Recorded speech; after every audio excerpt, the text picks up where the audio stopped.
Hello everyone, it's Tuesday on Your View. Welcome to the show. I am Murayo Afolabi Brown. As always, I have the ladies with me. What get in the building? Yo. Good to Good see morning, you. Good morning. How are you? I'm doing well. I love the hair, YK. Thank you. You're really letting us see this hair.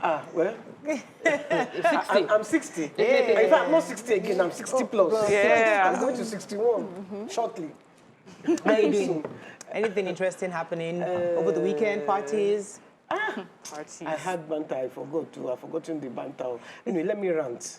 Because these police people that follow big people. And not government, just there was this Regular one, citizen. VIP people, this Range Rover, they were following, and the Range Rover first crossed me. So I was looking, I didn't even know it was the police. They almost bashed my car. Imagine. I tried to take their pictures, but I was driving, so I couldn't take that. I was so angry. But they need to stop it. They need to stop it. Yeah, it's harassment. It's the same harassment. It's harassment now. So Because you are following a big man, you must jam another person. I didn't even know you were coming. I was in such convoy like about 3 weeks ago when I was going for site inspection, and the place we were going to, I was wondering why do we need it? But when we got to the site and we saw the way intermittently on the road, hoodlums were harassing the big vehicle to collect money. If there was no police escorts ahead of us, we would have been stuck there having to pay people per every junction. So it is. We need to face them out, but face out the hoodlums as well, because some people feel like their lives are threatened I have no if they are problem not. if you want to follow. But don't drive bad. Don't drive Exactly. recklessly. Don't Yes. drive recklessly. That's Yeah, reckless. that's also very bad. Think about the if they had jammed me, they wouldn't have stopped. Yeah, they'd have moved on. Yeah. How you doing, Mariam? I'm doing great. The children are fine. My children have been arguing a lot recently, so they came to meet me and were complaining. So we did siblings therapy. Aww. So I asked them to sit down, look into each other's eyes, write, and then go separately and write down 10 things they love about each other. Wow, and then that's come and cool. say it to each other. And I was learning things I didn't know about, them. Each of them. I'm like, so why is it that every time you come to me, you only come to tell me the bad thing this one did to you? Meanwhile, you actually do fantastic and good things to each other, and then they were hugging and smiling. I was like, Oh, wow. He said to me that we thought we only come to mommy when we have a complaint, not when we have good things to say. I said, please come to me when you have good things to say about each other. I want to enjoy your goodness too. No need to complain. So I thought it was really nice. I think I'm going to try that too. I'm going to try You to write a should, list. yeah. Just It was really, it was therapeutic. nice. It was therapeutic for them and for me too, to just see them in a different cool. setting. Yeah. It's summer holiday. We're just starting. Many parents are already feeling like, when are we going to resume back to school? When is summer clinic going to start? But more importantly, my own kids are tired of sitting at home. So he's asking me, so when is summer? Like, when are we going to school? Like, when are we going to school? They don't want to just sit at home and have fun. But I'm thinking of more non-academic activities to engage the children in. Because I feel like everything they are doing, school time, they are learning. Holiday, they are learning. Can they just have fun? Something like would stimulate the brain kind of fun. Yeah, I think I've overstressed these children. They are doing 2 lessons this summer. Morning and night. It's terrible. Why now, It's terrible. The children don't get to be children anymore. It's just everything is school.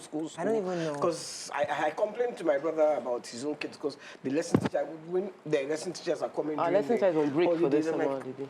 Come on, these kids, they need a life. We were going into like a serious class and we'll be writing exams and things come So it was important to... He is doing lessons, but it's not every day. But also he has like a whole roster of what he should read and blah, blah, blah. But his sister is she's just chilling. Meanwhile, I have this for you. Guess who I saw? What did you see? Tope's husband. Oh, okay. On Thursday. He's slim now. Wow. I'm telling you. I was shocked. Actually, why are you giving her the gist? How did you get up They've been working out. He has been working out. I said, I have to take his picture. I'm going to show to you. I have to go and show to you. So Theo and I will walk this My husband is feeling himself seriously. Brown was asking me, this gym that you're doing, is it even working out? It takes a while, you see. Because of you, I went to the eye fitness in my own area. Oh, really nice. beautiful. It's really They should nice. pay you as brand ambassador because many people have registered because of you. Oh, really? I mean, well, You're enjoying it. It's nice, but this last week I've not gone to gym, but I'll go this week. But I'm going to continue. I am going to continue. I've been doing a lot of dancing. I'll show you a video after this. Yeah. Dancing privately? Okay, post these pictures now. Let us see. I will show you a picture. A video, sorry. You look like you're embarrassed about it. No, I'm not. Okay, so post it. But I was shocked. The person that took the video, I wasn't planning to. Oh, you were not aware? We like those kind of videos. Post that one. That's the one you should post. Let's go on a break. When we return, we go through the front pages of the papers. Stay with us. We'll be right back.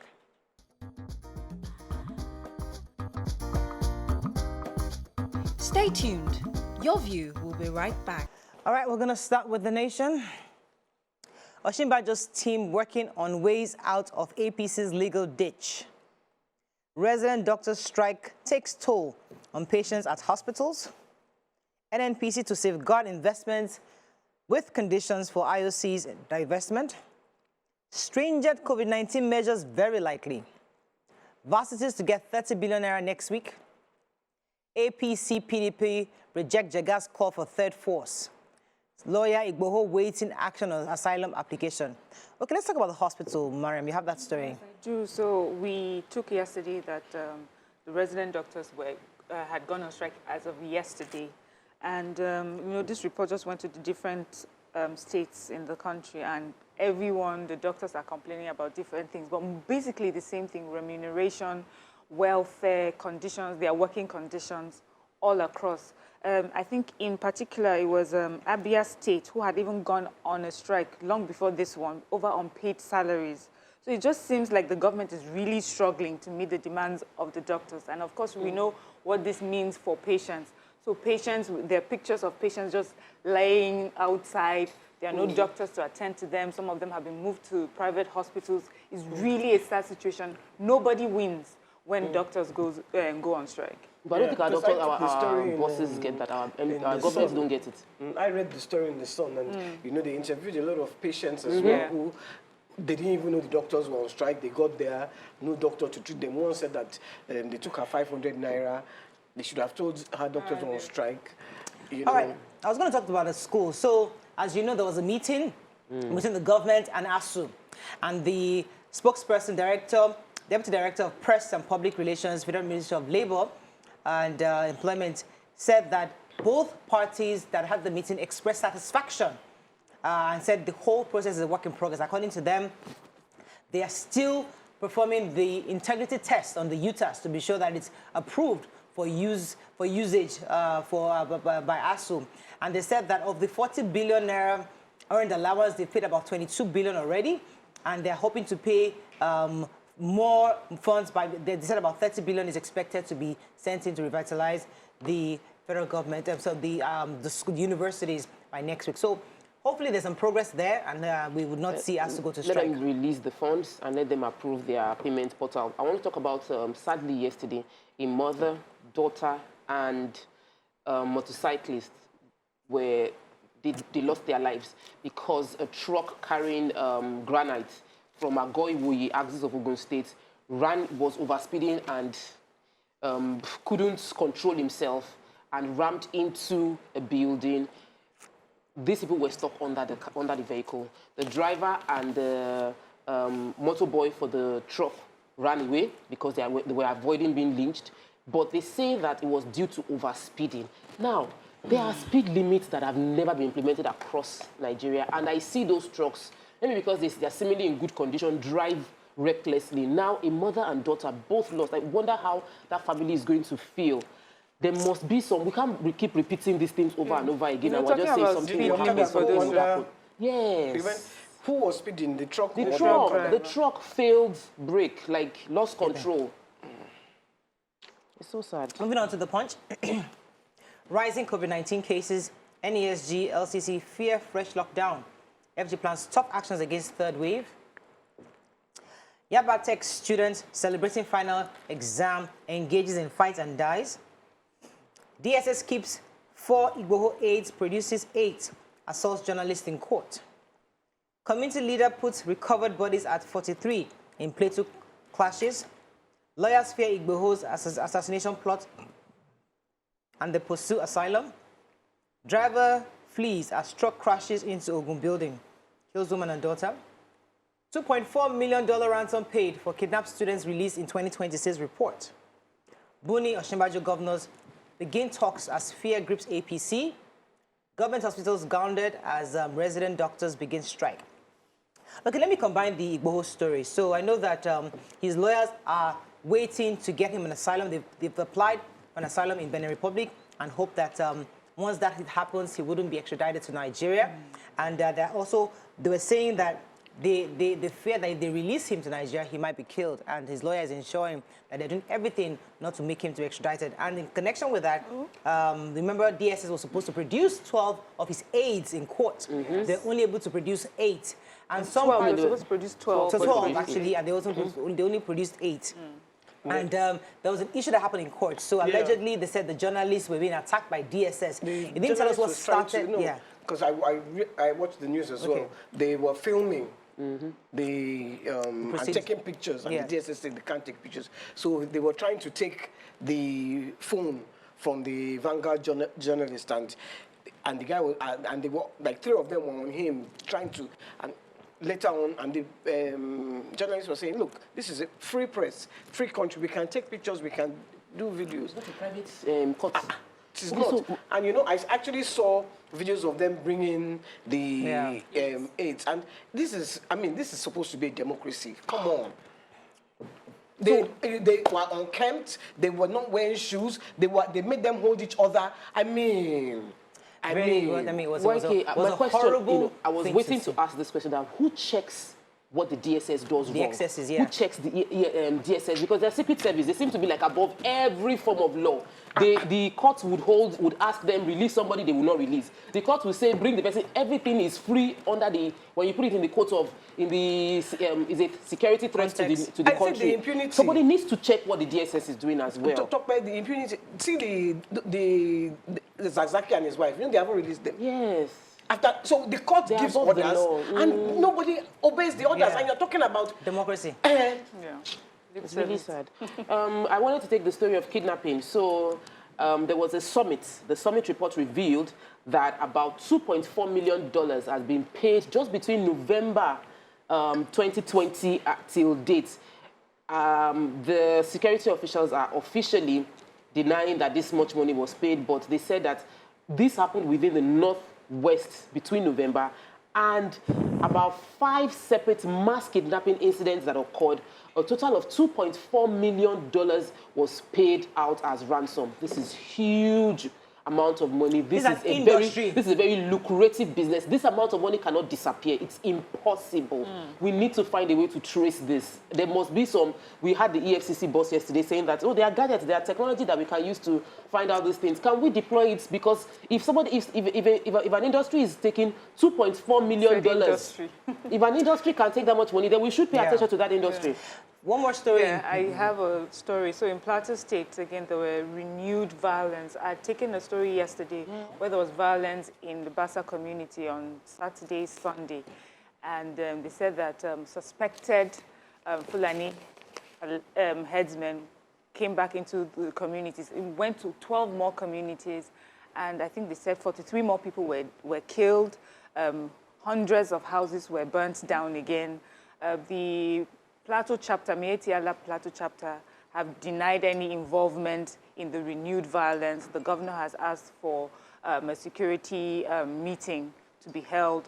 Of course, people are upset, especially there's this pressure group, Miango Youth Development Association. They're asking for the removal of the Plateau State governor, because they said that since he came into power in 2015, not less than 12,000 people have been killed in their community, and it just does not seem as if the governor has a strong presence or a stronghold on the insecurity situation happening in that area. Anyway, the government says that they're doing all their best, and this call for his impeachment is nothing to be concerned about. Okay. PDP youth leader was arrested and jailed for attacking Buhari on Facebook.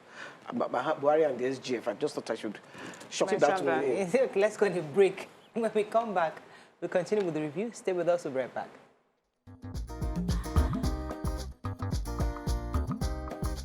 Stay tuned. Your view will be right back.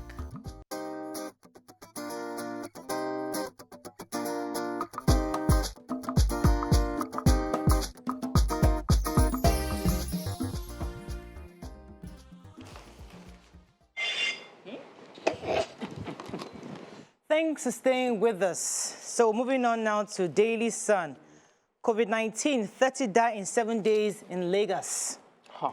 Doctor strike bites hard. Osogbo festivities begin with traditional cleansing. Angwanyi to meet Enugu-born aircraft inventor. MAN unfolds program for 50th anniversary. Hunger in the land worsens as Nigerian groans as food prices soar. NNPC lists conditions for oil majors' divestment. Okay, do you have a hunger in the land story, Mariam? Yes. Before I go to the major headline, let me even try to start. Let's start on lighter notes. Okay. Osogbo Festival is going to be starting very, very soon. Now, this is a festival that brings a lot of foreign, that brings in FDI, like indirect money into Nigeria, because many foreigners come to observe this beautiful culture of the festival. And the first phase for this 2021 Osogbo Festival is to do the cleanse, which took place the Ataoja of Osogbo. Kabiyesi Oba Jimo Yetunji led the crowd, and they did the designated with drumming and dancing and singing. The activities, Osogbo Festival has been marked by UNESCO as a World Heritage Site. So it's something we should really look forward to, starting in August 13th. Yeah. All right. Mariam, I think let me take the COVID-19 story. Okay. The hunger in the land. Go ahead. So on a heavier note, Nigerians are hungry. Yes. Nigerians across all the states find it difficult to feed.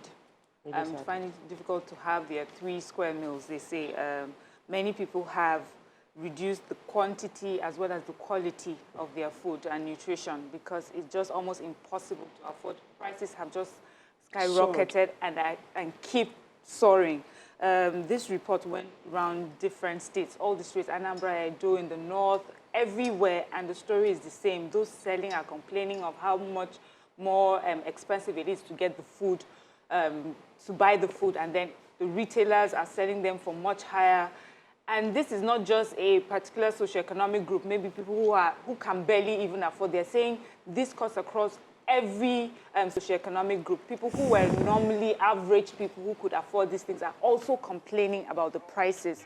So we have, someone gave an example. She says that they used to sell 600 naira for beans. That's the rubber paint for beans. But now it is 1,500. For rice, it was 800, and now it's 1,500. It's just harder to feed in Nigeria. I heard someone on the radio, he came on the radio and said, look, I used to have rice in my house, now I don't have rice. Now I am hungry. I am hungry. He was saying it like this. I was very, very painful. And it's pitiful. 100,000 naira in Nigeria. The average person earns less than 100,000 naira. 100,000. They're saying like average, like the middle of salary earners in Nigeria, most of them fall less than 100,000 naira. So COVID-19. No more parties, Murayo. So just COVID-19. Governor Sanwo-Olu has put out a red flag that COVID-19 is really bad. NCDC, in fact, gave some reports. Let me tell you what NCDC said. They said that 407 persons have tested positive on Sunday alone. The latest samples of COVID-19 were in about 17 states. Lagos topped the numbers, about 160 cases, new cases in Lagos. A few other states, Kaduna had 18, Katsina 7. A few other states, Ekiti had 5. And according to him, there were no fatalities for Sunday, but quite a number have already died since then. And not only that, worse still, is that COVID is not the only pandemic that we're dealing with. According to NCDC, multiple current disease outbreaks in the last 1 month. Said they've been responding to cases of cholera in several states, panic associated with monkeypox, and then I think there's one more, Lassa fever, yellow fever, yeah. So we're dealing with quite a bit, and to add COVID to that, they're asking us to be careful, and the governor of Lagos State is saying very clearly that he has raised a red flag, we need to be careful. Yeah. And I think the government, the presidential advisory board also said they're likely to put out stringent measures to curb the spread of this. Yes. They've also brought 4 million and 80 vaccines into Nigeria. I think they arrived yesterday or so. Yes. And they're waiting for NAFDAC to give approval, and then they're going to disperse to the states. Yeah, it was from the US. Yeah, from the US. And the governor also said, if you took the AstraZeneca, don't take Moderna. You cannot mix the two. Yeah. Stay and wait for the AstraZeneca to come, which will come in September. Yeah. But you can take the. But if you haven't taken it, that's what I was going to add. Right. Yes. So, any other story? I was going to take this story about the Enugu, the young man in Enugu. He actually made a plane. A young woman. Let me see if I have that story. The governor met him as usual. That's what they usually do. But my own worry is what happens afterwards. So you meet these young people. They do this great work. He's a kid. I'm looking for that story. I can't find it. Maybe when I find it, I'll take it. Let's move on to the Nigerian Tribune. Let's find a story we've not taken. U.S. Lagos Free Trade Zone. U.S. mission in Nigeria to facilitate increased investment. Controversy in education agencies as tenure of Oloyede's Rashid, 15 others end. Makinde renominates 7 former commissioners. Ogun governor loses his father. NNPC lists conditions for oil majors divestment. DC replaces Kyari as intelligence response team head. And grieved APC stakeholders set for showdown as governors, ministers hijack structures. Okay, talk about which story? NNPC. Yeah. So if anybody following the oil sector would know that many major IOC have been divesting out of Nigeria. Now, in response to that, the NNPC GMD, Mr. Mele Kyari, has said that they are going to come up with a policy. So I was really thinking that we already have a documented policy for how to divest, saying that while every IOC has a right to divest and say we're moving our portfolio to a bigger country, we should be worried about the rate of divestment. Every major oil player in our oil field are moving out. There's something wrong. But that aside, he's saying that they need to now create a framework to ensure that while you are divesting, you are not selling your shares to someone who is not capable of running the system going forward. Because NNPC is a shareholder, is a partner in every of all our oil wells, and they need to ensure that if the big companies are migrating out, wherever they are divesting and transferring ownership to, can run the system consistently. But I didn't see that we already have a policy or a framework, and maybe they are going to add it to the PI bill, but we're still waiting. Okay, let me take the Kyari story very quickly. So you know that we already have reports that Abba Kyari is under investigation for his involvement in the $1.1 million internet fraud perpetrated by Abbas Hushpuppi. Now, we got the report that the former commander of the Rapid Response Squad, Lagos State, Mr. DCP Tunji Disu, is now replacing him as DCP, and his appointment was with immediate effect. I think was yesterday. Congratulations to him. And whilst investigation is still ongoing, we're hoping for the best outcome for him. So let me take the Lagos Free Zone. So the Consul General of the United States of America, Claire Pierangelo, was saying yesterday that many investors in America would be willing to come to Nigeria to invest, especially with the Lagos Free Zone that's opened up for investors. And she was using the example of Kellogg's partnership with Toleram Foods is a major example of American companies partnering with existing companies in Nigeria. And she's also said that she's happy that Colgate will be coming to Nigeria. I think they'll be partnering with, I'm not sure which company she said, Colgate, Palmolive will be coming to Nigeria, and many other American companies are hoping to come open up that entire zone, because if you've been there... That's where my land is. That's where your land is. Oh! So the Lagos Free Zone obviously is going to appreciate, and they're hoping that as the Lekki Deep Sea Port strides forward, that place will begin to be attractive for investors. Okay, any other story? Let's move on there quickly to News Direct. I think we've taken the Moderna story. Jega warns Nigerians against voting for APC. We'll talk about that later.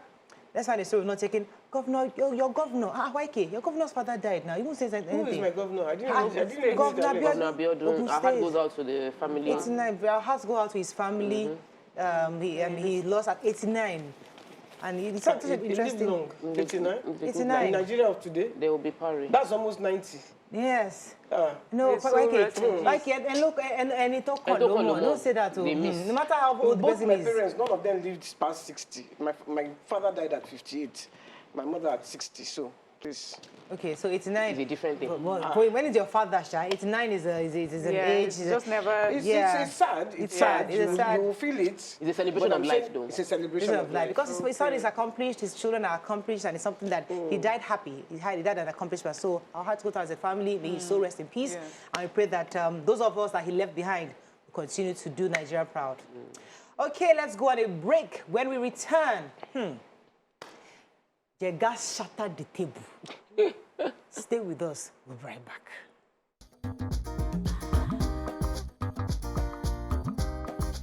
Stay tuned. Your View will be right back.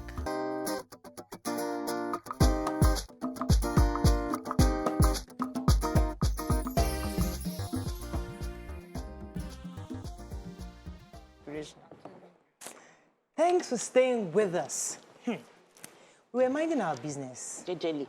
And then the former chairman of the Independent Electoral Commission of Nigeria, Professor Atahiru Muhammadu Jega, urged Nigerians, you and I, not to vote APC or PDP. Henceforth, according to him, he alleged that the two major political parties have destroyed everything and are likely to be Siamese twins of corruption that was high time Nigerians look for a credible alternative.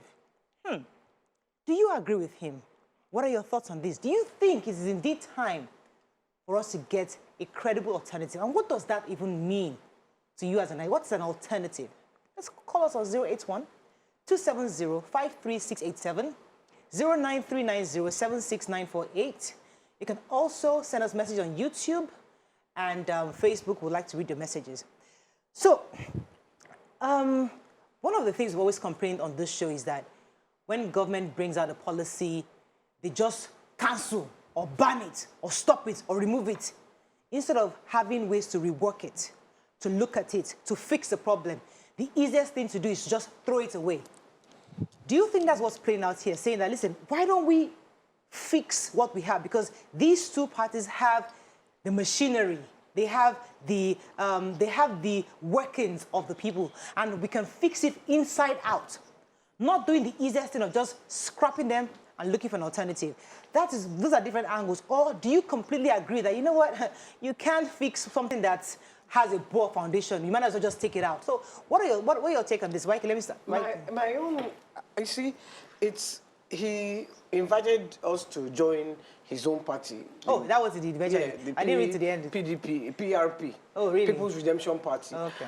And I would not have felt. I now feel that it is self-serving. Okay. Okay. Because he's inviting us to join his own party, that we should leave PDP. Because you were INEC chairman, didn't you think that they were what did you call them? Corrupt Siamese twins before? Or you didn't know they were Siamese twins before? If he wasn't, I agree with him that because the way they jump from party to party, today you are in PDP, tomorrow you are in APC, the next day you are in APC. No. They don't have integrity. I don't find the politicians have integrity. But I would have felt better if he wasn't inviting us to join his own party. Non-partisan. Well, If he was non-partisan, like he claimed to be during the elections. may I? Well, to just respond to that, you see, many times when we have good people speak, we say to them, why don't you join a party or why don't you run for office? And now we have a good person, at least based on what we see, face value. He has integrity. He's described as a man of good character. And he said, the way for me to help Nigerians is for me to register with this party. And he has the party that he's registered with.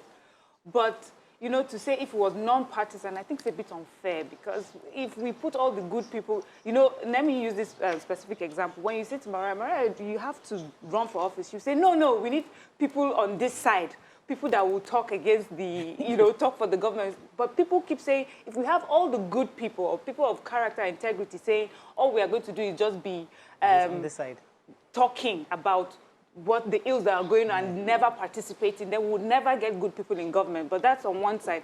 Secondly, we have a situation where he mentioned that even when you join the parties that are there, that's the APC and PDP. Even if a good person decides to join those parties, you will somehow be affiliated and it will rub off on you. Whatever their corruption, whatever it will rub off on you.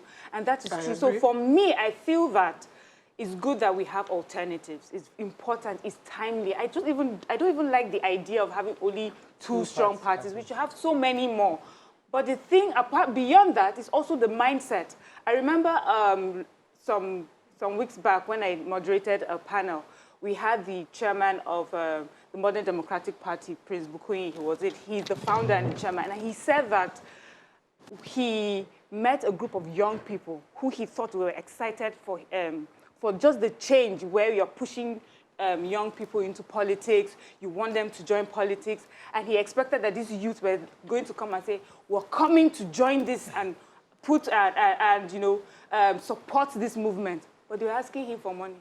They were asking him to mobilize them so they can mobilize the mobilizer, and he was, in his mind, he felt disappointed. He was like, okay, these are the people that we're supposed to be fighting for, and they're just the same as those who we feel we should take out. So there has to be first a change of mindset of the regular Nigerian person.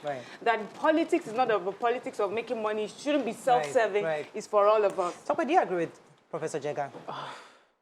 Right, I 100% sort of like, I don't agree with his, I'm not a fan of the party system, him being in a party structure, but I agree with the fact that I don't see the difference between PDP and APC anymore. There's been so much cross-carpeting that I'm trying to remember, if I see a political officer, I'm trying to remember, which party is he now in now? Like, I know he has moved. Where did he start? Where did he start from? Was it history? Yes, so we don't have any strong political ideology on both parts. Whatever we ask any of them to talk, we just hear attacking each other. It's not like there is any, this is what we represent. We believe in freedom of speech. We are going to allow this one, this one, this one. The other person is saying this is what we represent. There's no ideology driving their conversation in politics. It's just politics for let us just get into power. So I believe that there should be opportunity for us to have better options. But I also understand politics. It's not by having another party. Because at the end of the day, majority will carry the legislative power. When you get into the National Assembly, it would sway to who has the numbers. And if you cannot galvanize numbers across board, it is a tough call. So I'm in the space where I listen to Jega and I'm like, what I believe Jega and every other well-meaning Nigerian should do is to actively canvass for participation in politics. What we have now is voter apathy. People are saying, I'm not interested. It will not work. But if we can get more participation in terms of being involved, if we have more numbers outside APC than in APC. If we flood the parties. But people are really disillusioned with APC and PDP. That's why there's apathy. People are disillusioned. Like I said. So I agree. I would never join any of those two parties personally, because I've seen I can't be loyal to you today and then I say I'm not loyal to you. I switch. It doesn't smell of integrity. Let me take this call from Surulere. Good morning. Are you there? Yeah. Good morning. Winsor, you're live. Go ahead, please. Yes, I want to contribute to the topic you are debating on right away. Yes, go ahead, please. Before the other colleague of yours, Miriam. Yes, she was talking of integrity of Jega. So I want to remind her, has she forgotten, what transpired in 2015 when Orubebe cried out, during the election, something? Yeah. Why did Orubebe cry out that day? Longe, have you forgotten that prior to that election, that Jega manipulated and rigged out to Jonathan, he deliberately created 5,000 booth units in the north. Mr. Vincent, that's your personal allegation. Yes. But you see, understanding the complexities of the Nigerian system and the fact that there are just always so many the intricacies of the political system, it's difficult to really start all over again with a new party. So the question therefore is that if we, it would be a very idealistic to get actually a new party. But realistically, how is it going to happen? And because they've tried, in fairness, Many have come out in the past to try. But it takes many, many years of grassroots development, structured development to start a party. I disagree. Because how did APC start? APC started because they wanted to overthrow PDP. And what did they do? They CPC structure and they got ACN. They all came. But they joined together to form one party. They were already on ground. They didn't wake up and say. So listen, there are many other small parties that can actually join, because we said it at that time during the last election. Yeah, there was a third person. Obi Ezekwesili was in one of the parties. Mogalu. Yeah. So we had said, why didn't they all come together? Yes. They would have now been a formidable force against PDP and APC, but they didn't. But they were actually fairly new parties. You know, one parties have actually done some real groundwork, and hardly you see any have done. I'll come to you, Mariam. Let me take Michael. Exactly. Michael, are you there? Maybe now they are structured. Michael, are you still there? Mariam, go ahead, please. Yeah, so for me, I feel that most of these younger, newer parties should concentrate their efforts in grassroots politics. So just make sure that you're the local government chairperson. Make sure that you're in the houses of state houses of assembly. Do you know, understand? When you are at the grassroots, eventually you would build enough influence and momentum to join the big leagues and run for president. Because that place, I feel that the way politics is structured now is done in such a way so expensive. Most of the new ones are unable to afford, the amount of money that is needed. Then the influence that you have, most of the people that are already in these big parties are known names, they are making lots of money, they already have like their network of people. We understand that politics in Nigeria is not necessarily free and fair. There's a lot of corruption that goes in. So we have people who say, my vote really doesn't count because the powers that be will sort it out. So when we are at the grassroots, at that level, there are some things that these people see you, they know you, and they would Let me take this call. Michael, are you still there? Hello, Michael. I think we lost that call. Please let me come in with this. At least for Lagos State, we conducted the local government elections about 2 weeks ago. And we know that even I felt that it was largely an APC affair in terms of publicity and campaign. And I remember that there was, what's his name, this artist, Banky W, and he had a different party, and he was contesting, he wanted to contest for House of Representatives. What we should have seen is a play-up of those parties at the local government chairman level, because everybody will come out at 2023 now. All those parties that we did not see them play any politics locally within Lagos, they will come out at 2023 to come and ask for elections. So there needs to be even the one. If for him to come out this last one, these are funds that they need. So they need us to help and support them. So it's at that point where we cannot say the politics is very expensive. You mentioned how the MD, the party model, that's the one was saying that that the people were asking for money. We cannot eat our cakes and have it. We must choose what we want. Do we want good government, or we want them to keep giving us handouts every time? And it seems like we don't have we're so hungry that we cannot make an intelligent decision. The people are very hungry, and it's continuing like that. Let me take a break. When we come back, we continue this conversation. Stay with us. We'll be right back.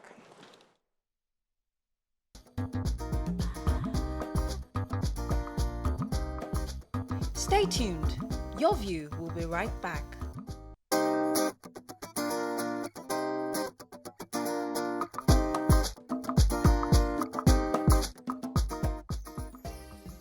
Thanks for staying with us. We're still talking about Professor Jega's declaration, or asking that APC and PDP should be scrapped, that people shouldn't even vote for them, and we should find a third force. I mean, the issue of loyalty, I know that we have sports fans in Nigeria where, I'm a Chelsea fan, and when you watch people abroad, from generations to generations, they stick to one party, one club. So you see a Chelsea fan, for his grandfather has been a Chelsea fan, the father is a Chelsea fan. Even if Chelsea messes up, even if Arsenal, any of those parties, football clubs mess up, they are loyal to that ideology, that this is who we are. And we celebrate that. But unfortunately, in this part of the world, when we say we are a party member, we are part of APC, the moment it doesn't favor us, we cross carpets, we move, because it's not about their ideology. So is it that it's not a party thing, it's a people thing? We are the ones. We are the problems that we cannot have we cannot be loyal to one ideology. Somebody say my generations are Republicans. Yes. They'll tell you my father's father was Republican, the entire state. You know, you can actually predict that this state is a Republican state. In Nigeria, today you are APC state, tomorrow, it's not a PDP state because the governor has crossed up. So, is it that we are our problem? We don't understand what loyalty means anymore. I will go back to government again. Because when you have your leaders, who is cross-carpeting? It's not me, it's not you. It's them cross-carpeting. Maybe they are the example. The other day, wasn't it the governor of Cross River, Cross River has been PDP since time. The governor just got up and cross-carpeted, just like that. Look at the Zamfara one. Is it Zamfara? The Matawale, who he got there through PDP, and now cross-carpeted, and now has now... the other ones from APC who have cross-carpeted, Obaseki, that went from APC to PDP because they were not going to make him governor. So the leaders themselves. Now, if you lead by example. So once your leader is not loyal, who am I? To stay loyal. I will be cross-carpeting like Kenny now. Yeah. Let me take this call. Come to you, Sokwe. Good morning. Are you there? Hello? John, are you there? Yes, I'm here. You're live. Go ahead, please. Okay, I'm actually a first-time caller. Welcome to the show. Yes. Yeah. So actually, talking about this INEC former chairman, Jega, right? Talking about Jega. Jega has not been a fair umpire, you know? Now, thank you. So, you see, talking about Jega, he has not been a fair umpire. If you could recall, last election, hello? You saw the role that man played. He doesn't have the right. He's not in position now to come and start giving. We are Nigerians. We know what's good for us. Okay. You get Jega. Okay, so John's position is that Jega doesn't have the moral justification to be telling Nigerians not to vote for APC PDP. Okay, if we were to take Jega out and someone else just came and told us that, what sort of conversation he's calling him Jega. Then he's going empire. Honestly, I feel that we don't, so let me put it this way. We don't have a party problem. We don't have a party problem because we've been ruled by two different parties. And I use rule with all sense of responsibility of what the word implies. We don't have a party problem. We have a people and leadership problem. So as long as you don't solve the people problem, you don't give Nigeria an identity, you don't create a vision for Nigerians, take a party out, bring in NPN, bring in NNN, bring in EEE, bring in MMM. As long as the people are still the issue, they will still perpetuate the same problems. So the PDP has gone, APC came in. Does that mean we had better healthcare? No. Did we have better education? No. Did we have better roads? No. Are we now seeing leaders now putting their children in schools in Nigeria? No. So it is not about the party that you put there because they will still cross-carpet whichever way to whatever party seems to be in power. As long as the people are not involved and leadership is in crisis, we would always remain in this place. They say that you deserve the leaders that you get. So definitely we deserve the sort of parties that we get. Yeah. Because we are voting for those parties, we are participating in those parties. So the problem of ideologies, I think, I think the politicians have found a sweet spot with Nigeria. They will give you APC PDP if you are into party. And then if you're shaking on that level, they'll give you ethnic religious part. They'll say, okay, we are from this part of the country, vote us, even though we are now APC, but, I'm a Christian in APC. Then they will now give, they're just different things that they understand what it is that we want. And they play us. They just keep playing us. So until the people decide now for themselves, you know what? We're done with these games. This is all I want. I want healthcare, I want education, I want electricity, I want water. So who is going to give me that? So my question therefore to the ladies is that, okay, if we now say we want to take Professor Jega's recommendation, so we say as a people, APC or PDP were not interested, what would it take to have a third force, a viable third force that actually would represent the people? Is it the same, it's not the same Nigerians that will be in this third force? How would they get the machinery? Because when you say machinery, you're talking about the local government, the ward meetings, all the various elements. Yeah.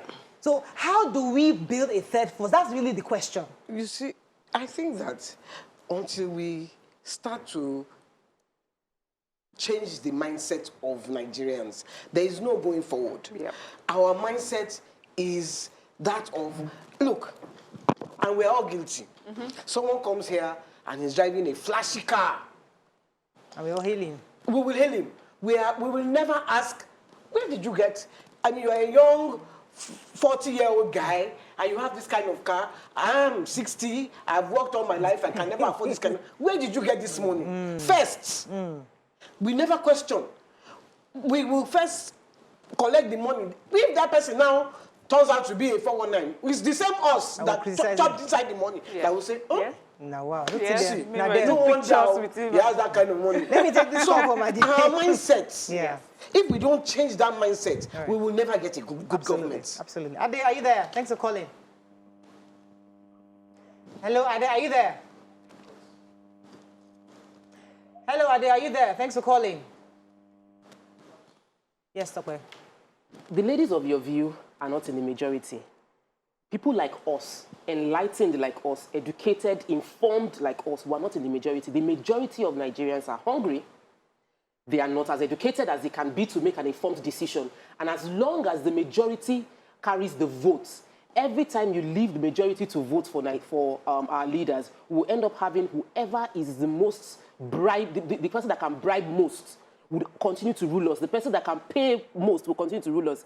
If we had more people like this, people that have read, people that feel like, this government is not working for me, I'm not going to take that 5 naira. I don't need your 100 naira. I don't need your packet of bag of rice. Like if we had more people like that, then we can make informed decisions. As long as majority are poor. Let me stay on this for a second, because I I had mentioned this question, I think we had a guest a few weeks ago, and I said, listen, hypothetically speaking, democracy is almost like, I don't want to use the word enlightened. It's something for somebody who understands what democracy is, to appreciate what democracy is. It's an enlightened concept to absorb. Now, for somebody who doesn't have the education to understand what democracy is, maybe it is time for us to begin to consider where, I mean, as selfish as it sounds, where some people will be totally disenfranchised. I mean, when it comes to politics, for us to build this nation called Nigeria, if we want to build Nigeria, let those who are at a certain level... That cannot work. I know it cannot work. I'm just saying, hypothetically speaking. Because the truth is that, whether we like it or not, the majority are the uneducated, and they will continue to decide for you and I. Yes. So if we're supposed to know better, those people who are supposed to know better, shouldn't we be the ones voting? Okay, so one thing why I'm not comfortable with this is because many times in Nigeria, when we describe poor people, uneducated people, we assume that they have no values and they have no dreams or aspirations. The fact that they are poor and they are uneducated doesn't take that away from them. Poor people want good governance. Poor people want the things that you have. They want education, and they understand is affecting them. That's the thing. So recently we saw in Ghana where politicians brought rice and they were trying to persuade people. They returned their rice. They took it and put it in the truck. Yeah. We need to teach poor people that you can demand for what is right to you. We need to find different ways to enlighten them. But when we say lack of education, we're really concentrating on lack of Western education. People were learning and educating themselves many ways, native ways, before Western education. But do you realize that democracy is a Western concept? So, for example, I understand. Going back to you, I'm saying no, you don't worry, I'll come back to you. So those people, if their job is to vote in those closest to them, like your local government chairman, good, yes, your community leaders who you see and can hold responsible, good, that one makes sense. But if I concern you with Abuja or I concern you with the government, would you even understand what is happening, what the politics of what's going on with these states? Fantastic. So that is why we're pushing for parties to be more grassroots inclined. Right. They will pick, before you get there, they will pick you from the grassroots. Right. They will choose you. They will, because they know you. And that's the thing, because the way that politics is structured here in Nigeria, that's not the way, because it's a Western thing, it's not the way we're practicing it. We're practicing it here with the Nigerian factor, where money just takes over everything. And the influence you have with big people is what takes over. But if we were to do it the right way, many people who are in Abuja today will not be there because the grassroots people will not put them there because they do not know them. Right. So we need to, what we need to do for poor people is to let them understand that they have rights. Your poverty does not mean you don't have rights or you do not understand what it is that you get. Which is invariably saying educate everybody. Absolutely. So the education doesn't need to be Western, but the education is to enlighten them. We have an identity crisis in Nigeria. A Nigerian does not have that pride in, I deserve better. Like, we should get into the hospital and say, this is not for me. I am a Nigerian. I should have better quality of education. I should have better hospitals. Like, the identity of, I should have excellence. We don't have an identity. We don't believe we deserve much.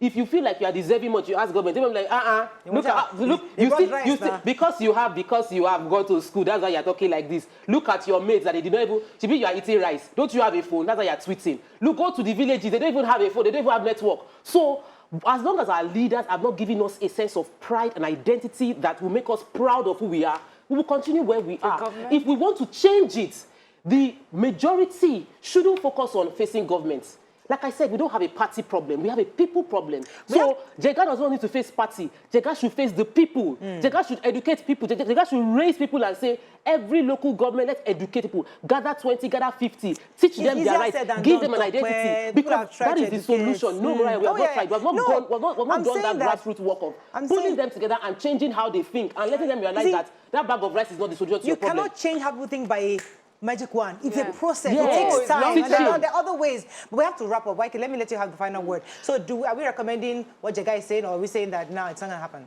Without Jega, if we are going to do any third force without Jega, if Jega wants to be part of the party, he should not come out and say he wants to be president. No, I don't. That, to me, is self-serving.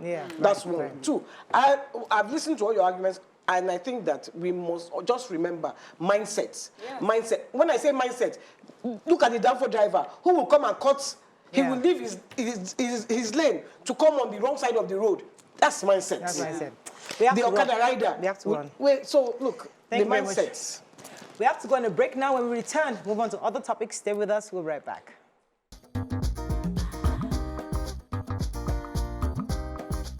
Stay tuned.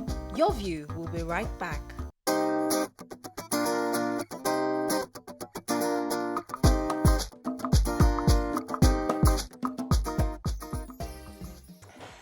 Thanks for staying with us. Without any doubt, the percentage of women who usually perform their civic responsibilities on election day is quite low compared to their male counterparts. The just concluded local government elections in Lagos and Ogun are clear indications of this. On the show today, our guests will be enlightening us on what we can do to help women participate more in leadership. Joining us on the show now in our Abuja studio is the Southwest Women Leader of the African Democratic Congress Party, Yemisi Adekoge. Welcome, madam, to the show. Are you there? Hello, madam, are you there? Yeah, I'm hearing very faintly. Good morning. It's the volume is rather low, but you're not audible enough. Okay, I can hardly hear you, but we'll try to continue the conversation. Right, so we observed, just like many, that a lot of people didn't show up at the polling units over the weekend. Aside from that, more women are yet to even participate in the electoral process. What do you think we can do to change this as we approach 2023?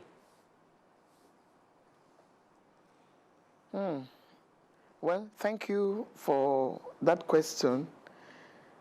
I think women should be encouraged to turn out more in politics in Nigeria. Though we're not there yet, Nigeria is still evolving, and there are so many, so many reasons or so many causes, that is bringing this to come about. And I believe that with time, if women are really, given the opportunity more by the men counterparts, there'll be, there'll be improvements, there'll be changes. Okay. Uma, would you say that women at party level, they are being intimidated out of running for some of the positions that they should be running for? Maybe does the party do it in such a way that they may say to a woman, please step aside so that this man will run instead? And is it done because they feel people are more likely to vote for a man over a woman? No, that's not the reason. But it's unfortunate that our kind of politics in Nigeria, we are yet to change. And most of the problems comes from the men. They don't believe in women. Let me call it the egoistic part of men. They try to downplay women. Even a woman can hardly even find a very strong position, even in the local politics. I mean, even in the executives. Men prefer women to hold, like the women leader and others, low-key positions in the executives. But women can read better. So I think this is a mentality that needs to be changed. The whole thing needs to be overhauled. You get me? And then I think understand that if we have... we understand that very clearly, but the question is always how. So we know it has to be overhauled. We know women need to get involved. We know we need to encourage them. These are things we've discussed over and over. But the question is, how do we begin to do it? What exactly are the steps do you think as a leader that you need to put in place to begin to encourage women to participate? Okay, good question. Women, we are so many in politics, and I feel if we have one voice, that's a big problem where we have. We don't have one voice. Women, when I mean one voice, there's no unity amongst us. If a woman comes up for, if a woman is a presidential aspirant, you see other women pulling her down, saying us some things, going to research about her, looking for things to bring her down. So the problem lies mostly with women. We women are problems. We don't support each other. If we can unite strongly, I feel we're going to beat the men folks. If we come together as a team, if we are united strongly, I'm sure we'll get somewhere. So the problem majorly is women folk. We are our problems ourselves. We don't have one voice. All right. Okay, sir. Okay, ma'am. Let me just put these two to you. One, who was the last woman that you voted for, and who was the last woman you supported politically to rise ahead? Okay. Right Honorable Titi Oseni. She was the Speaker in the State House of Assembly. I voted for her. I supported her. And I thank God that she won the seat. And if I have other women coming up on board, I will support them, no matter the party affiliation. I believe women can do it. Just like we have examples in Kogi State. Kudos to the governor, Yaya Bello, who has given women the 100% opportunity to actualize their dreams. He's the only governor that can see Nigeria, sees the politics of Nigeria. He's the only governor I've seen so far that has given women a lot of opportunities. Let me ask you this question. A woman is a aide de camp. So, Ma, you followed our conversation before if you followed our conversation or you heard about what Jega said, that APC and PDP should be abandoned, there should be a focus on a third force because those two parties haven't served us. Do you agree, or do you feel like we should just stick with women as the solution for Nigeria's problems? No, I don't agree with that. I don't agree. What do you propose, ma'am? Let me get you very well. You are talking about how to bring a better policy. So let me rephrase. So Professor Jega was very clear. He said that we should jettison APC and PDP and work towards a third force. So Tokpa is asking you, do you agree with him, one? And secondly, do you think our solution really is to bring a woman as a leader in future? That's our solution. I don't agree with what he said, but a woman is our solution in the future. Okay. Look at the lady in Liberia. What's her name? Salif. She's doing wondrously well there. And look at Kogi, for example. There are no problem. Kogi is the safest state in Nigeria. Why? Why would it be like that? Because we have women all over the place in key positions. The government has given them the opportunity. So Kogi is a safe place. So if women are given the opportunity to in Nigeria, and I think Nigeria will do better. Okay. All right. Thank you very much, Mana. We agree with you, and we hope that more women will be able to join political activities coming 2023. We are really, really hopeful. We're going to go on a break now. We'll come back. We'll move on to other topics. Thank you very much.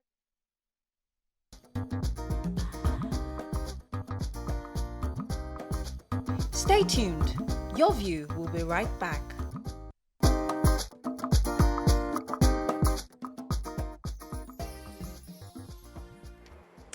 Thanks for staying with us. So in continuation of the discussion last week on male infertility, we have with us a gynecologist and Chief Executive Officer of the Nordica Fertility Center, Dr. Abayomi Ajayi. Welcome to the show, sir. Thank you so much. So we're going to be discussing the causes, prevention, and treatment of these growing concerns for men out there. You can call us as usual on 08127053687, 09139076948. You can also send messages to YouTube and Facebook. YK will be happy to read your messages. So last week we had discussed the issues concerning male infertility, and one of the factors that we really wanted to raise was the causes, what men do to contribute to these issues of infertility. Are there things they are doing today that the lifestyle of men today that causes or even makes it worse for them to have infertility issues? Thank you so much. Wonderful question. Yes, we touched on lifestyle last week. Yes. And we're just going to continue on that. We spoke about smoking, alcohol, recreational drugs, steroids that men use. And just at the tail end, we started talking about what men actually sometimes put on, the underwear that men put on. And really? Yeah, and I was saying that God in his infinite mercy and wisdom knew where he put the scrotum where it is, so that the temperature should be the outside temperature, not in the body. And therefore, we as men also should try not to make that place too hot, because the testes function at a particular temperature. So if, for example, people who ride Okadas and long-distance truck drivers they are known to have these issues because they expose that area too much heat that it affects the function. Wow. So those are some of the things that we So like when people wear briefs and they tighten up, so you're saying we should wear boxers instead of the briefs? Boxers are always better. They're always better for men. And for people especially who are just waiting to be pushed to one side or the other, it's very essential that they watch what they're wearing. And for them, they have boys. Many boys, you need to check the scrotum. Yeah. Tell them about that. That's one of the things that we can do for boys. When they're born, you need to be checking their testes to see that they have the scrotum, to see that they have the testes in there. How do you do that? Oh, just to see the balls are there? Yeah, that's so if you don't feel any balls, you come to call? Exactly. How many balls are there supposed to be? Just checking. My husband will now do that check, right? We're talking about not child. babies. My children are no longer babies now. No. They're 7 years old now. No, don't do that. I won't do that. It's privacy. I won't do that. They're 9 already. So at this age, if they didn't check when they were kids, at this age, how will they know? The fathers will check, right? Yeah, the fathers could check. But it might be a little bit, what we try to do is that we want to diagnose this before school age. Because we've seen that when they're corrected before school age, it might not affect fertility so much. But when after they're 5, 6, then there is always an effect on fertility. Right, go ahead, ma'am. Set the pace because... Yeah, so, we also wonder, like, with secondary school girls, we used to always hear that some of the infections go when you're in school because of bathrooms. I don't know if there are those sort of infections that affect boys when they're in school that may affect them in adulthood. Really and truly, even the one that we talk about girls, it's more of a myth than anything, because most of the toilet infections that we see, they are fungal infections. They only survive in the vagina. They can't go upper. And that's the reproductive tract is up there. So really and truly, they are not, they make a lot of noise, they have discharge, itching, but really and truly on reproduction, very little effect. So I'd like us to touch on the issue of, there's a 50-year-old man today that would like to have a child, and all his life, he's done everything. I mean, the wife has tried. He as a man, he's obviously frustrated. What do you think, I know you talked about lifestyle last week, what are the things he can begin to do today to maybe change the tide of things concerning fertility? Well, for you to be 50 and you're just trying, really, maybe we should start with that age is also one thing that we know affects sperm count. So even on his own, because, we broached on andropause, andropause last week. Even for him, the quality of the sperm has started deteriorating. Okay, so it should not just, is probably beyond him just trying on his own, He needs more active help than just But an sitting. 80-year-old man can impregnate a woman. Yes, Sure. Chief Odunton's father had him at 80 or 90 or Sure, something. So how is that possible? No. Let's get it right. We're not saying that you cannot. We say your ability to reduce it. Yeah, drop. Okay, reduce We're it. not saying that you cannot. And the chances that the babies will have congenital abnormalities that's what also Hi. is high because of your age, because the gray hair is not only, just doesn't happen only there, it also happens some other places. Interesting. Oh, wow. Ew. That place goes great too. No, like in terms of the deteriorating, getting the older. quality. Oh, well, the interestingly, quality. does that place go grey? YK? Yes. Oh, yeah. It goes great. It does. Yes. I can tell you. Wow, I never thought about it. That, No, wow. but age is not only Everywhere. in green. Under your Yeah, house. it's not only in green. YK, don't tell But me some again. people are not even grey, but the quality of what they produce is worse than the people who are grey. True. Thank you for clap back. Go ahead. Yes, Okay, so I wanted to go into, one of the things that people talk about when it comes to infertility is the fact that they do checks and they say everything is okay. Like, they check your body, they go through the entire works, and they're like, oh, you're fine. But the person male is fine, female is fine, but they're not having children. So what is there something that we don't see in our tests that might be something people should pay attention to proper now? diagnosis, yeah. Great question. Really, being healthy is different from being fertile. Okay. So, and that's one of the problems that we have sometimes. You see a 40-year-old lady, she's an athlete, she's everything, and she thinks that affects reproduction. And she says, oh, you know what, I'm perfectly healthy. I can have a baby anytime I want to. It's not true.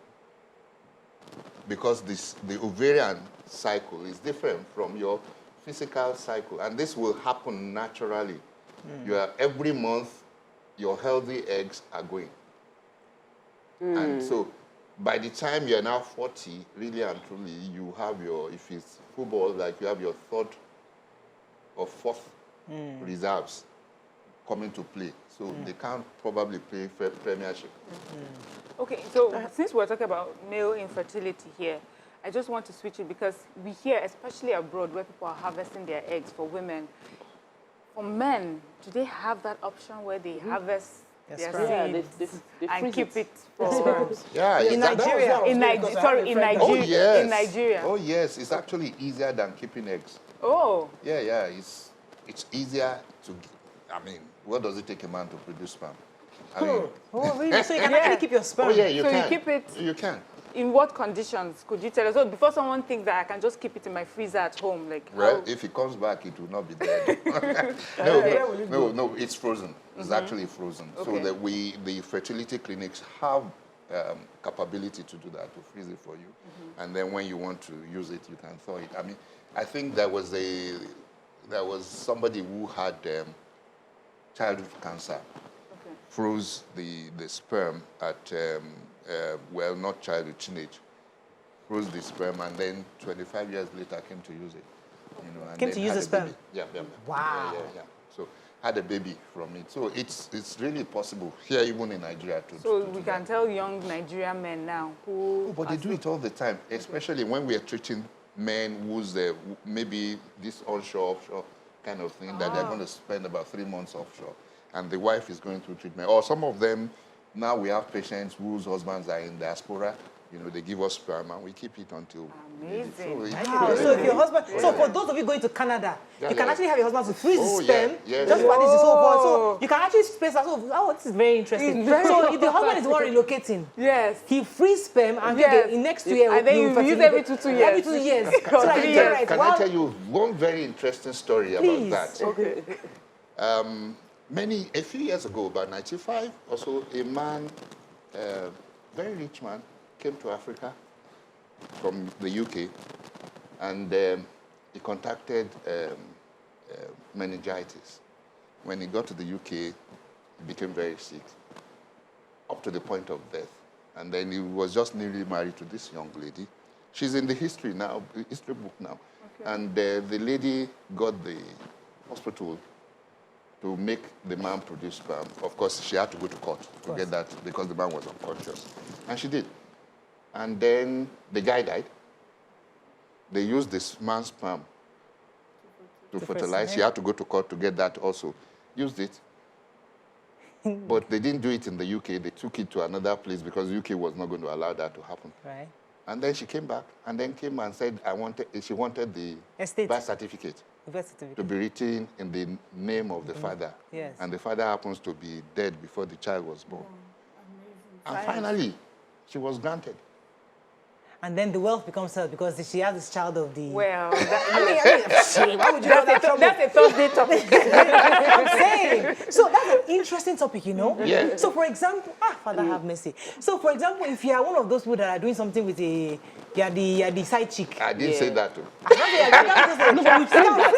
We could discuss, but I've seen a story about how a maid cleaning one hotel, big hotel in like maybe Vegas or LA. Yeah. Took the sperm, the condom, and inserted herself, and she got a child, and she filed for child support. They never had any intercourse, and she has a child for the man. Let's but not that's teach aside the point. Nigerians bad things, That's what as a very religious. Wait, calm down. We need to digest these opportunities. We'll be right back. Opportunity.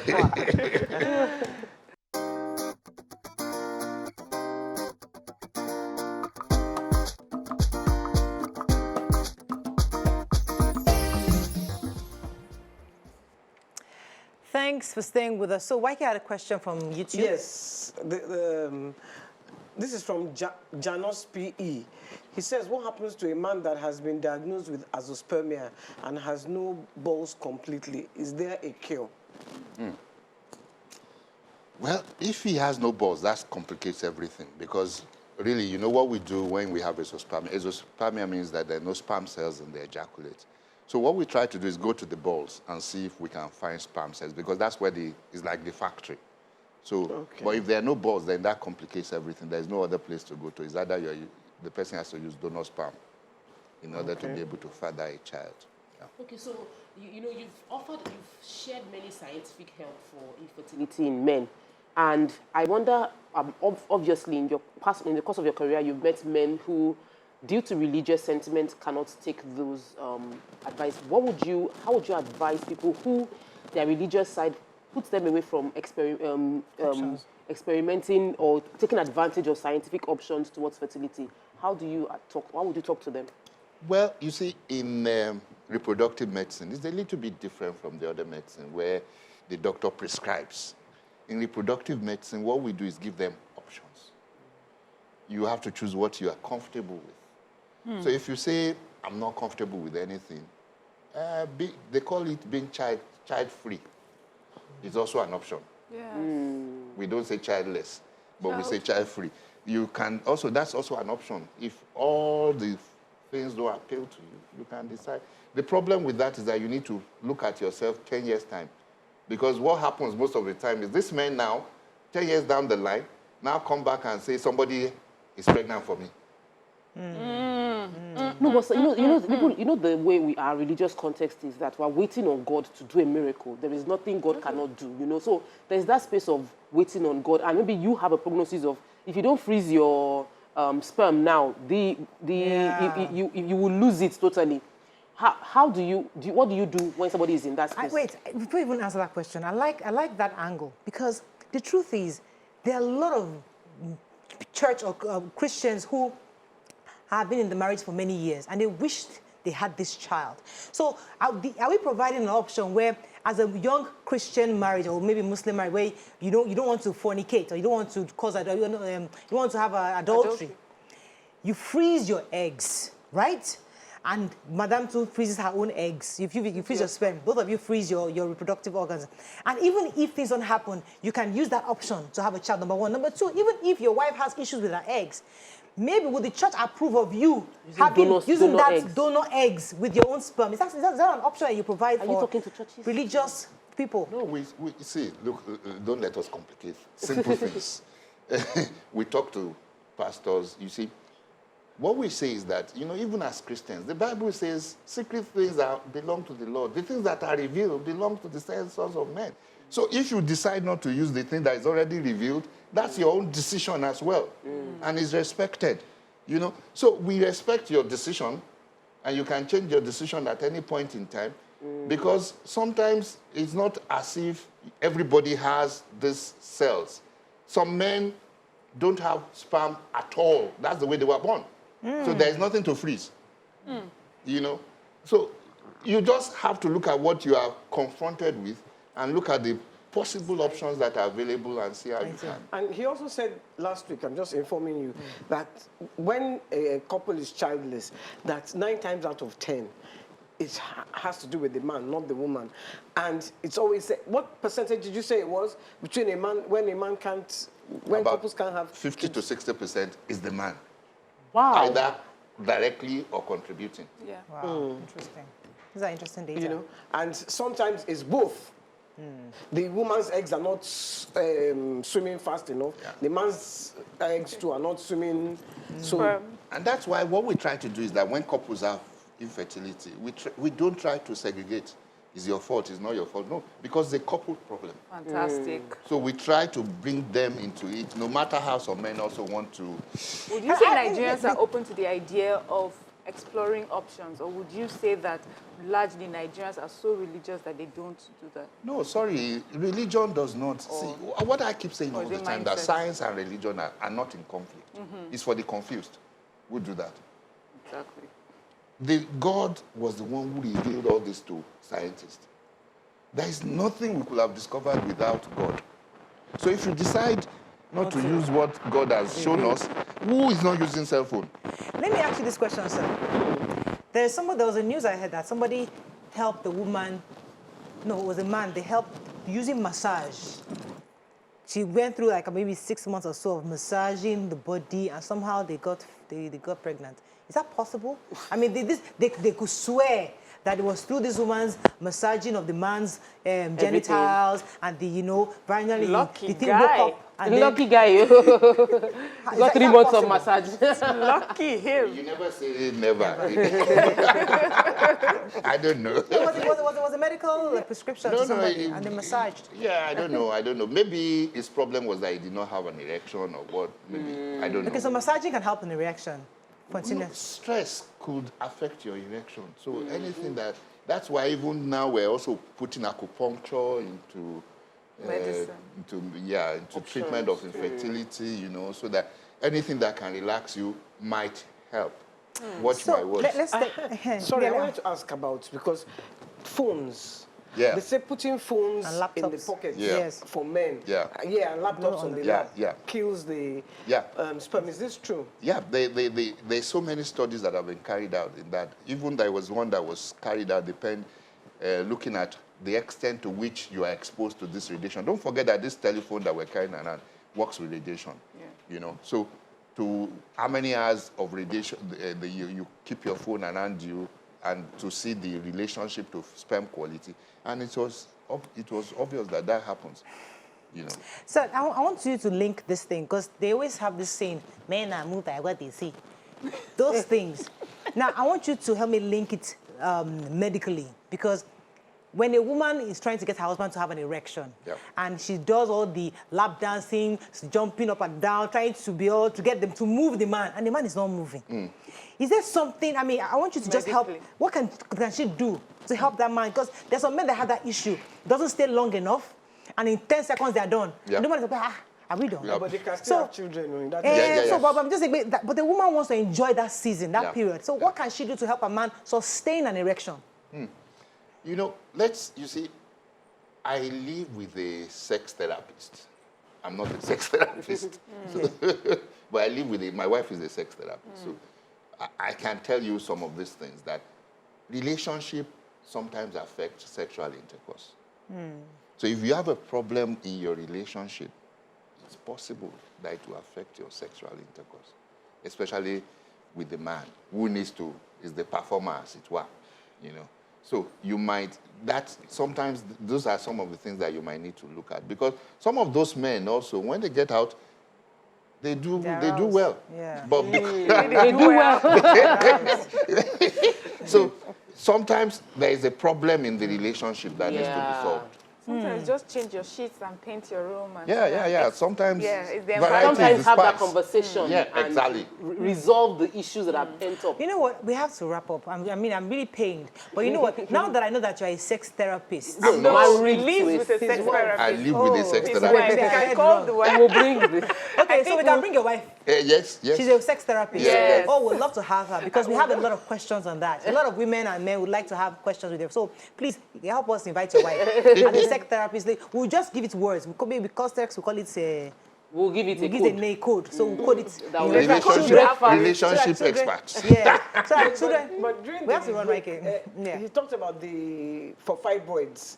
And Oh, we didn't yes. You talk about fibroid, right? You want Yes. 1 minute? Yeah, well, we have this machine now, which is the first in West Africa, that treats fibroids without any form of surgery at all. It's that you... That's what happened. That's fantastic. Good. Wow. So it's like you just lie down on the bed. There is a special bed, and you will have done your preliminary investigations, and then we don't touch you. All we just do is set it on the software, and it burns the fibroids, and Technology. then you're good to go. Wow, fantastic. So you don't need blood transfusion. You don't need any call. That's good news. We'll talk more on that in the future. That's good news. We have to run. So please tell your wife we'd like to talk to her about Sure. other room analysis. Okay. Other room analysis. We'll find a way to, so that the children can watch this program. ORA. We'll see, other room analysis, ORA. So next week we'll discuss ORA. Yes. We're going to break, we'll be right back. Stay with us. Stay tuned. Your View will be right back.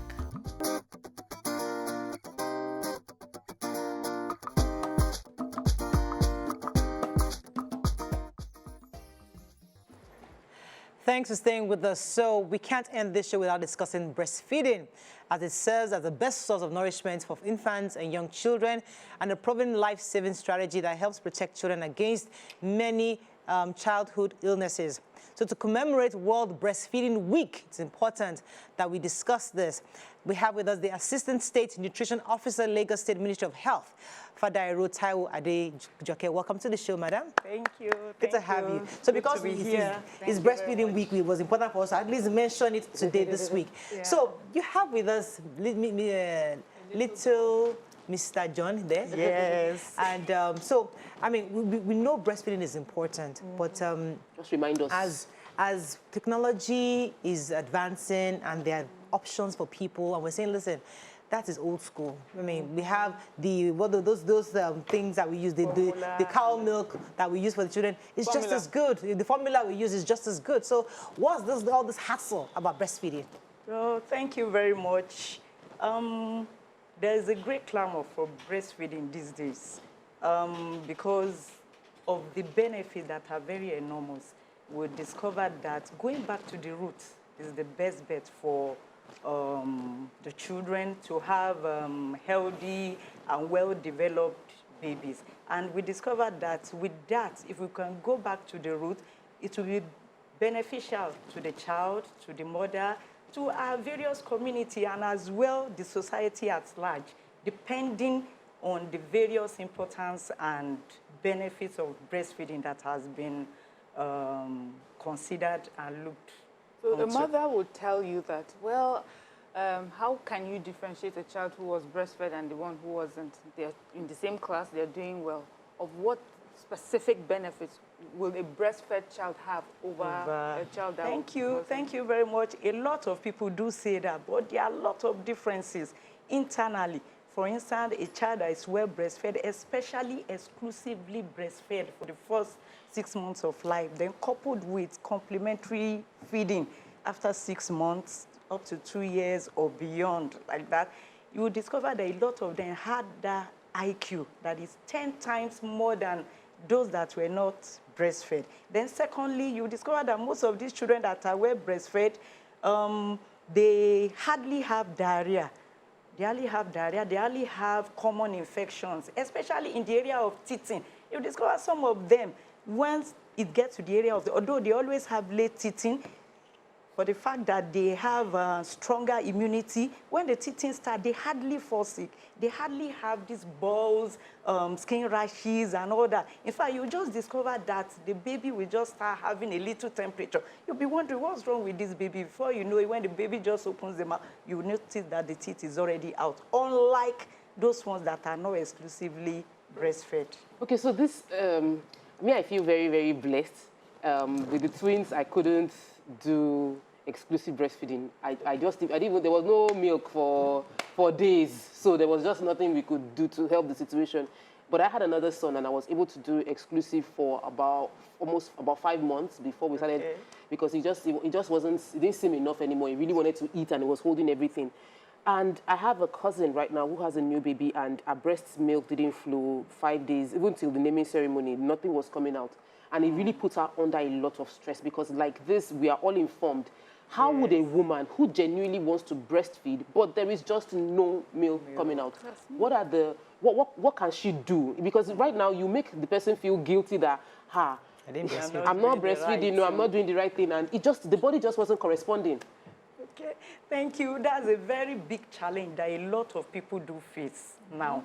And we discovered that, for instance, the theme for this year's Breastfeeding Week, Breastfeeding Week starts from 1st to 7th August yearly, although it's an all-round activity that's supposed to be. But it is usually celebrated for creation and awareness and all that between 1st to 7th of August. So, from the theme, it says protect breastfeeding, a shared responsibility. We always feel breastfeeding is just a mere putting the baby to breastfeeding it. There are a lot more to it. The woman breastfeeding needs a lot of support, right from conception. For instance, like the example she gave now, if during pregnancy, the woman goes for antenatal visit, she will be taught how to prepare the breast. There's no big deal about it, but maybe during shower, she can clean the nipples, so that she can get the openings, not applying so much pressure, but at least cleaning every morning, and she listens at the antenatal clinics. She will discover that doing that alone is preparing the breast. Then secondly, the major aspect is initiating breastfeeding early enough. That is the first aspect. Like we say, breastfeeding takes into cognizance the 1,000-day window of opportunity. That 1,000-day window of opportunity starts from pregnancy. Once the woman is pregnant, what she eats, how she takes care of the nipple, how she prepares herself. Then after delivery, immediately after delivery, within 1 hour of delivery, the baby is supposed to be put skin to skin on the mother's breast. And the lips, at least, somehow, the baby will crawl and look for it's normal. You just discover the baby will crawl and look for where the nipple is. For the fact that the baby's lip touches the nipples, it will start sending some messages to the brain to produce milk. It's a natural thing. Milk will start producing. It may not be immediate, but it's preparing the brain, producing. That is early initiation. So after early initiation, then we go into exclusive breastfeeding. That's for the first 6 months. No water, no concussion, nothing. So that baby can benefit from the colostrum, antibodies, antigen, all the necessary nutrient that is embedded in it. Then after 6 months, continuation of breastfeeding with inclusion of complementary feeding, and it can go on and on for 2 years or beyond. I don't like that one. Complementary feeding, you mean like the solids, not yes, homemade, not cow milk, homemade food. Like that, complement. You have the combinations, varieties. 2 years is good. I did 2 years. My daughter is 33 now, and she in turn has breastfed her children. So I want to shout out. Wow. Watching. Are we ready? For real? Why did you 2 years? That's 2 years. Exclusive? I did exclusive now. I've told you so many too. I also did 2 years. Exclusive for 6 months, and then you did the remaining 2 years. Yes, with I did feeding. Exclusive, then solids. No, yes. my baby never took cow milk. Neither did Wallary's children. Babies take cow milk. They just It's exclusive. possible. So she used to pump her milk when she had to go to work. She pump her milk and then express it. So for me, I don't like the idea of the baby is already just wanted- walking. The baby will not come, and then he will not just, you know what they do? Children, when they are already sensible, they just come and drag your shirt, eat their back. and they'll finish eating. They not just bring out the breast. I'm like, the joy. So how, That this is when little the baby that is whole here, thing can is you help us demonstrate how to breastfeed? nah, she cannot. why I brought this baby is like a lot do normally feel some babies do not like breastfeeding. In fact, it makes some women to stop breastfeeding within 7 months, 8 months, like that. So it's increasing the mortality rates in the country, and the malnutrition, the malnutrition rate is also increasing. So we discovered that a lot of them actually don't know proper positioning and attachment. They just feel you just have to breastfeed anyhow. At So sure, the in end we of have the like 10 day, seconds left. the mother and the baby see breastfeeding as tug of war. So for proper positioning and attachment, the normal cradle, simple cradle method, the woman should ensure that the baby's body is straight. The palm should be supporting the buttocks. And the head, once the head is supported by the elbow, at that position, you discover that the baby is facing the mother, the tummy are touching, and it's a good the baby is straight. So the woman can then now place the forefinger underneath and goes like that. For instance, a lot of them, when they miss this, if the baby is not straight, it's only the neck that will be turned. And even we adults, let's try it. If you move this way and try to swallow something, you find it very difficult. We have That's to wrap what up. those women, We have to the wrap up. children. But thank you very much. No. You see that, okay, that thing, it happens to because some of us have watermelon kind of boobs. It's difficult. You do your baby will just suffocate. This one, anyway. But thank you very much, ma'am. you are done, so there's no need. That's all we can take on the show. I hope you learned a few things as we have. Have a great day. We'll see you tomorrow. Bye for now.